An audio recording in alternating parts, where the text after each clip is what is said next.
She never expected to be here. Donna Vekić didn't arrive at Queen's Club as a champion in waiting. She arrived as a qualifier, and then lost that too.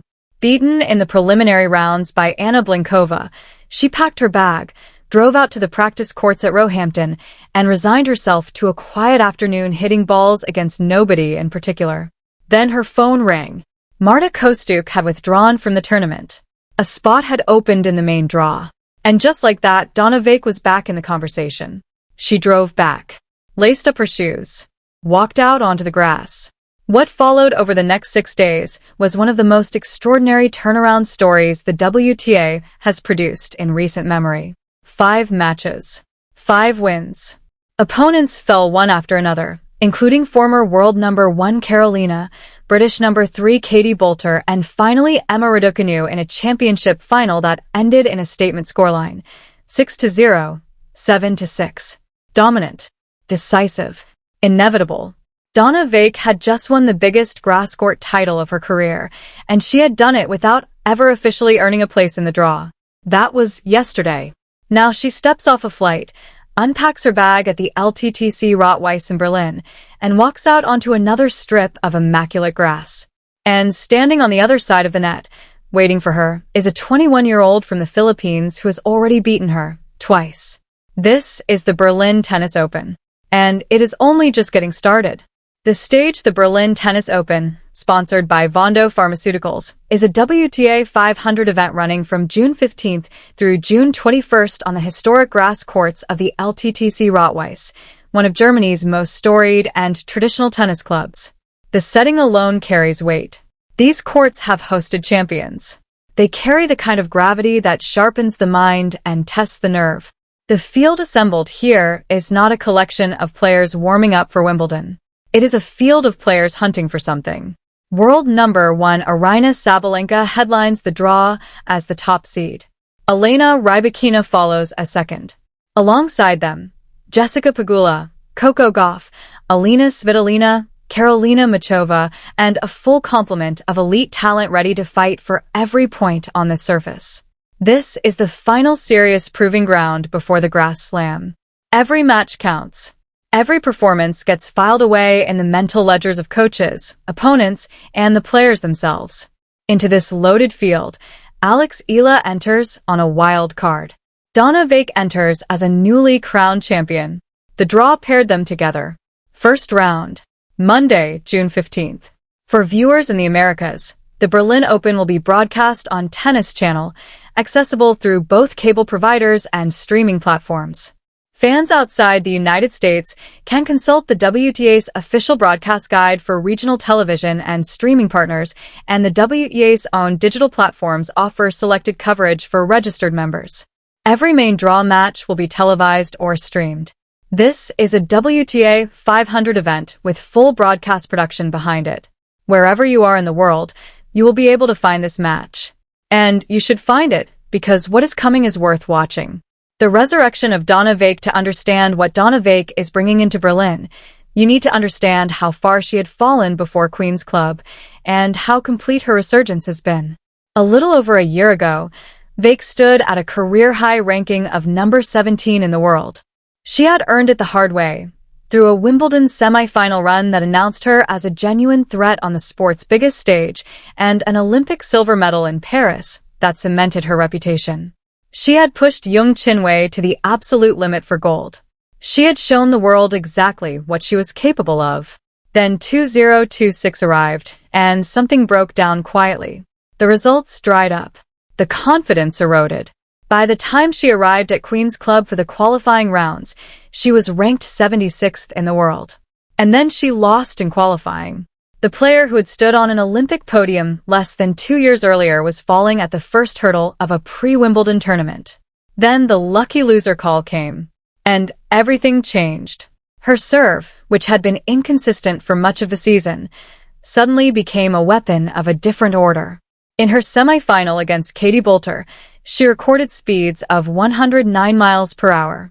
She won 100% of her first attack points in that match, every single one, and surrendered only 6 points on serve throughout the entire contest. Not 6 games. 6 points. She carried that into the final. Bagel Raducanu in the opening set, closed out a straight sets victory, and stood with a trophy in her hands for the first time since Monterey in 2023. 5 matches in 6 days. Her first WTA 500 title. Her 5th career championship. And suddenly, the entire story of her season had been rewritten. The player who arrives in Berlin is not the world number 76 hiding behind an outdated ranking. She is a grass court champion riding a 5-match winning streak, playing with a kind of freedom and precision that only comes when doubt has been burned away. And the surface could not suit her more.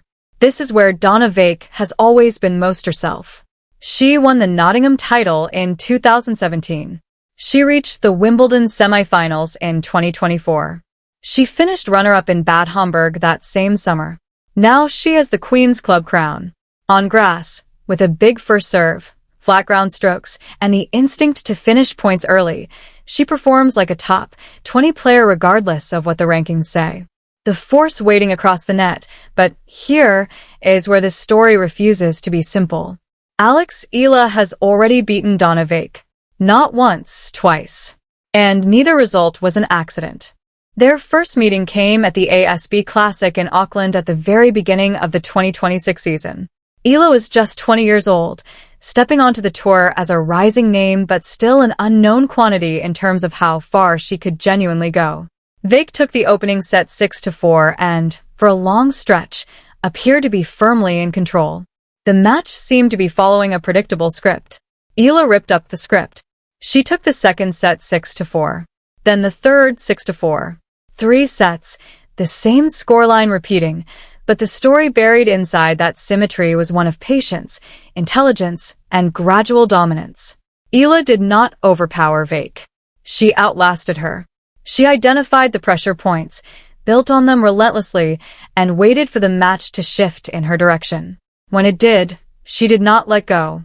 2 days later, at the Kunming Classic, they met again. This time, it was not even as close. 6-3, 6-4. Eala controlled the match from the opening game. 2 meetings. 2 victories. And in both, the tactical fingerprint was identical. Eala's return game kept fracturing Vekić's serve rhythm, denying her the clean, free-flowing patterns that allow her aggressive game to function. From the baseline, Eala's ability to redirect heavy pace converted Vekić's power into predictability. And then there is the matter of the left hand.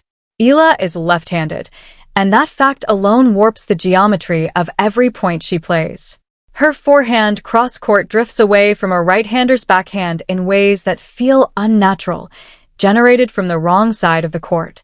Her serve kicks into the body at angles that many opponents almost never train against in regular practice. These are not abstract tactical considerations. Against Vekić specifically, they have already produced concrete results. Now Eala arrives in Berlin as a champion herself. On June 7th, she won the Birmingham Open, defeating Nicola Bartova 5-7, 6-3, 7-5 in a final where she came from a set down to close it out. It was her second WTA 125 title and her first ever on grass.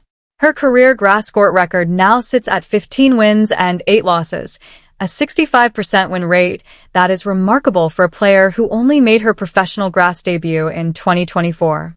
The surface learning curve that trips up so many players has barely slowed her.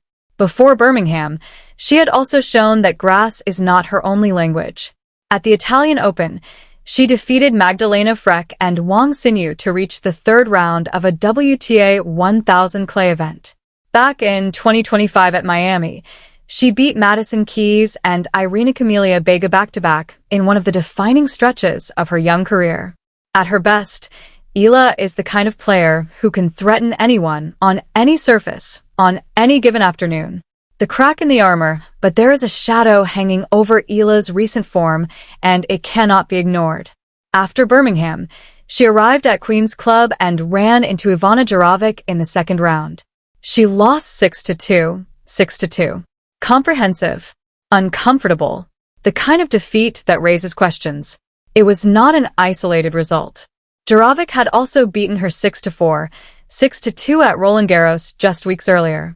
2 losses, 2 similar scorelines, both against the same opponent who imposed a very specific kind of problem, a high first serve percentage, hovering around 81% in one of those matches, combined with relentless depth and precision that smothered everything Eala tried to build. In those matches, Eala did not look like the aggressive tactician who had dismantled Vekic in Auckland. She looked like a player trying to respond rather than initiate, passive, contained, unable to find the patterns she needed to impose herself. And now the question that defines this entire Berlin match comes into focus. Which version of Alex Eala walks out onto the grass at LTTC Rotweiss? The match that matters. The parallels between Djokovic and Vekic are real, and they matter. Vekic, fresh off a title run and serving at 109 miles per hour, plays with many of the same aggressive instincts that neutralized Eala at Queen's Club. If Eala arrives with the same passivity she showed in those two recent defeats, overly cautious, waiting for opportunities that never come, Vekic will punish her in precisely the same way.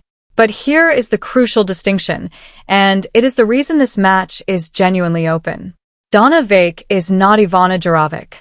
Djokovic moves well and constructs points with layered precision, forcing opponents into uncomfortable positions repeatedly until errors accumulate. Vekic's game is built differently, on power, placement, and finishing, operating largely from a stationary or near-stationary base. She strikes the ball with tremendous force off both wings, serves with genuine pace, and can end points at the net when the situation calls for it. But she does not absorb and redirect heavy pace over extended rallies with the same efficiency. When she is pushed wide, forced to improvise on the move, and denied the early ball opportunities she relies on, errors surface.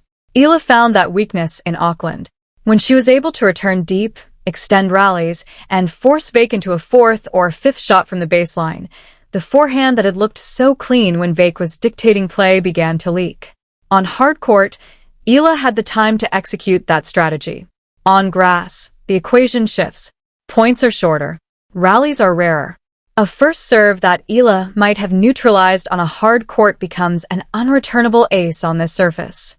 A flat forehand that once sat up comfortably now skids low through the turf and arrives before the receiver can set their feet.